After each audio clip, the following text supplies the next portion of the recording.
मुजरिम ना कहना मुझे लोगों, मुजरिम तो ये सारा जमाना है। पकड़ा गया वो चोरी है, जो बच गया वो सयाना है। मुजरिम ना कहना मुझे लोगों, मुजरिम तो ये सारा जमाना है। हेलो नमस्कार दोस्तों, आप सभी को स्वागत है आपके अपने यूट्यूब चैनल एनर क्लासेज में। दोस्तों मैं नीतीश कुमार और दोस्तों आपको एक बार फिर से स्वागत है अपने रेगुलर क्लास 10th का केमिस्ट्री चैप्टर 2, इसका नाम है आम्ल, भस्म और लवण। दोस्तों यह पार्ट 3rd होगा इस चैप्टर का। उम्मीद है कि पार्ट 1 और पार्ट 2 आपको ठीक तरीके से दोस्त समझ में आ रहा है। ठीक है, हम अभी तक कल के वीडियो में क्या क्या पढ़ लिए हैं आप नहीं देखे हैं ना, तो नीचे आपको डिस्क्रिप्शन में लिंक मिल जाएगा, अगर वहाँ से देख सकते हैं। और अच्छा लगे ना तो ज़रूर लाइक और शेयर करेंगे। ठीक है दोस्तों, हम सब अभी तक पार्ट 2 में क्या पढ़े थे? हम सब पार्ट 2 में पढ़े थे अम्ल और भस्म का प्रकार। हमने कल के वीडियो में जाना कि भस्म 2 प्रकार का होता है, अम्ल भी 2 प्रकार का होता है, दुर्बल अम्ल, प्रबल अम्ल, दुर्बल भस्म, अप्रबल भस्म की बात करेंगे। दोस्तों अब हम सब यहाँ पे उस बात को आगे बढ़ाते हैं कि जब अम्ल 2 प्रकार का होता है, अम्ल 2 प्रकार का होता है, अम्ल 2 प्रकार का होता है।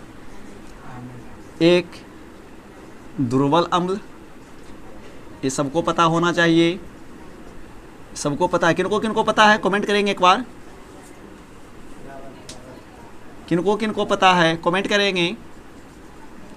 ठीक है, चलिए दोस्तों, तो हम सब यहाँ पे दुर्बल अम्ल किसे कहते हैं और प्रबल अम्ल किसे कहते हैं, जब उसकी बात यहाँ पे करेंगे ना तो आपको पता है। बहुत आसान है परिभाषा दुर्बल अम्ल का और प्रबल अम्ल का।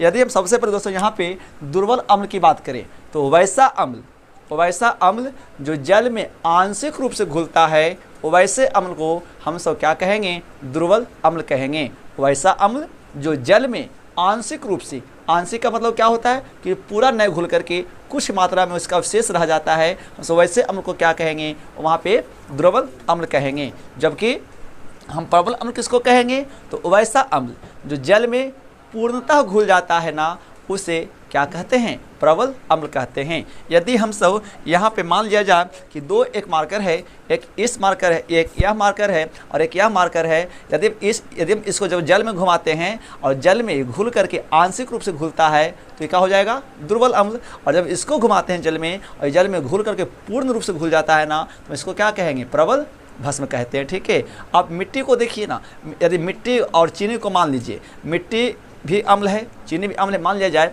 और उसे पानी में घुलाते हैं तो क्या होगा? मिट्टी क्या होगा?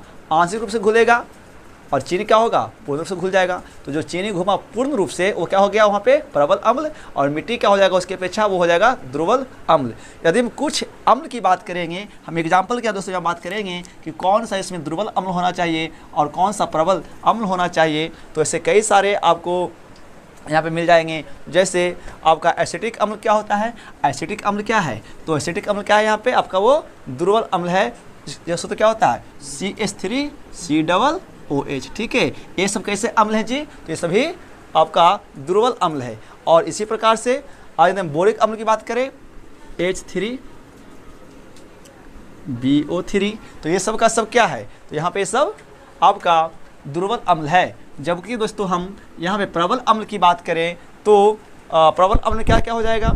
जैसे हाइड्रोक्लोरिक अम्ल HCl क्या है? यहाँ पे प्रबल अम्ल हो जाएगा। इसी प्रकार से और हम नाइट्रिक अम्ल की बात करेंगे यहाँ, ठीक है, HNO3 की बात करेंगे तो ये सब क्या हो जाएंगे? यहाँ पे सभी यहाँ पे प्रबल अम्ल हो जाता है। दोस्तों इस प्रकार से हम यहाँ पे प्रबल अम्ल और दुर्बल अम्ल की बात करेंगे। ठीक है, अब हम इस प्रकार से भस्म की बात करें दोस्तों, तो भस्म भी 2 प्रकार का होता है ना। भस्म भी कितना प्रकार का होता है जी? भस्म भी 2 प्रकार का होता है। बात समझ में आ रहा है यहाँ तक? ठीक है, तो भस्म भी 2 प्रकार का होता है। कौन कौन? वही हो जाएगा दुर्बल भस्म, और दूसरा क्या हो जाएगा? प्रबल भस्म। उसी प्रकार से यहाँ की बात करेंगे। ठीक है, तो वैसा भस्म जो जल में आंशिक रूप से घुलता है ना, उसे क्या कहेंगे? दुर्बल भस्म कहेंगे। बिल्कुल परिभाषा सेम टू सेम वही रहेगा। वैसा भस्म जो जल में आंशिक रूप से घुलता है हम सब उसे क्या कहेंगे, दुर्बल भस्म कहेंगे। और वैसा भस्म जो जल में पूर्ण रूप से घुलता है ना, हम सब उसे क्या कहेंगे, प्रबल भस्म कहते हैं दोस्तों। ठीक है, तो यहाँ पे अम्ल और भस्म के बारे में जाने। यदि हम दुर्बल भस्म की एग्जाम्पल की दोस्तों बात करेंगे तो यहाँ पे कुछ ऐसे कई सारे अम्ल होंगे ना, जैसे NH4OH। बता सकते हैं कोई कि इसका नाम क्या है? NH4OH का केमिकल नाम क्या है? कमेंट करेंगे दोस्तों। NH4OH का केमिकल नाम क्या होना चाहिए? ठीक है, तो इसका नाम क्या है? इसका नाम है अमोनिया हाइड्रोक्साइड। इसका नाम क्या है? अमोनिया हाइड्रोक्साइड, जो एक आपका क्या है यहाँ पे द्रवल भस्म होगा। ठीक है, इसी प्रकार से आप बात करेंगे मैग्नीशियम हाइड्रोक्साइड, मैग्नीशियम हाइड्रोक्साइड दोस्तों। ठीक है, तो ये सब के सब क्या है, ये सब का सब यहाँ पे दुर्बल भस्म होगा। यदि जब हम दोस्तों अब यहाँ पर प्रबल भस्म की बात करेंगे तो इसकी एग्जाम्पल एक कागज ले लेते हैं और एग्जाम्पल बहुत याद रखेंगे।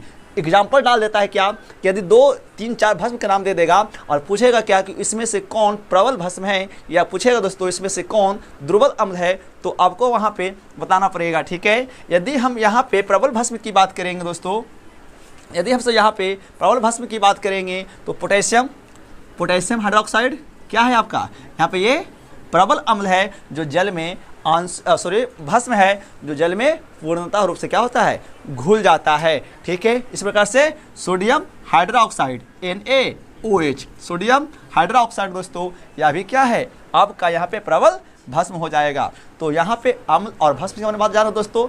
अब हम सब आगे की ओर पढ़ेंगे। ठीक है, कुछ अम्ल और कुछ भस्म के गुण। ठीक है, जो अगला जो टॉपिक पढ़ना पड़ेगा वो पढ़ना पड़ेगा कुछ अम्ल और कुछ भस्म के गुण पढ़ते हैं। आइए देखते हैं कि अम्ल का गुण कैसा होता है और कुछ ऐसे भस्म जिनका गुण क्या होता है। ठीक है, वो तो परिभाषा के रूप में हुआ ना भाई, कि जो पदार्थ खट्टा उसे अम्ल कहेंगे और जो पदार्थ कड़वा होता है ना, हम सब उसे क्या कहेंगे, भस्म कहते हैं। ठीक है दोस्तों, बट जो दुर्बल अम्ल है या प्रबल अम्ल है या जो दुर्बल भस्म है या जो प्रबल भस्म है, उसमें से ना सबका गुण अलग अलग होता है।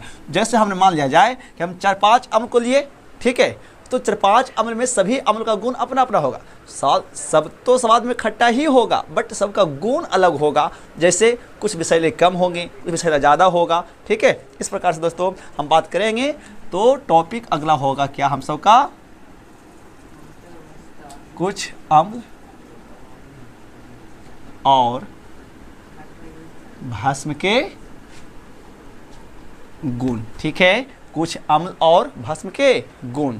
तो यदि हम सब यहाँ पे अम्ल की बात करेंगे दोस्तों, सबसे पहले यदि हम सब यहाँ पे अम्ल की बात करेंगे ना, तो कुछ अम्ल, पहला गुण क्या हो जाएगा जी, कुछ अम्ल विषैले होते हैं। क्या होते हैं भाई साहब, विषैले होते हैं। ठीक है, कुछ अम्ल क्या होते हैं, विषैले होते हैं, जिन्हें आप चख कर पता नहीं कर सकते हैं कि वो खट्टा है कि कड़वा। यदि चखेंगे तो आपको मृत्यु भी हो सकती है। जिस यहाँ पे जैसे सल्फ्यूरिक एसिड क्या है, या एक विषैला अम्ल है, और यदि हम एक बूंद इसको डाल दें हाथ में और लगे हाथ एक और डाल देना एक बूंद, तो क्या होगा, सीधे आर पार से यहाँ से ये सीधे दोस्तों आर पार हो जाएगा। ठीक है, तो ये सब क्या है, यहाँ पे विषैले अम्ल हैं।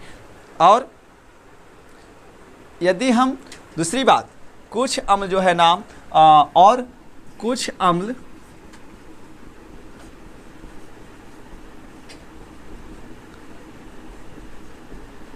संक्षारक के रूप में होता है या इस्तेमाल किया जाता है।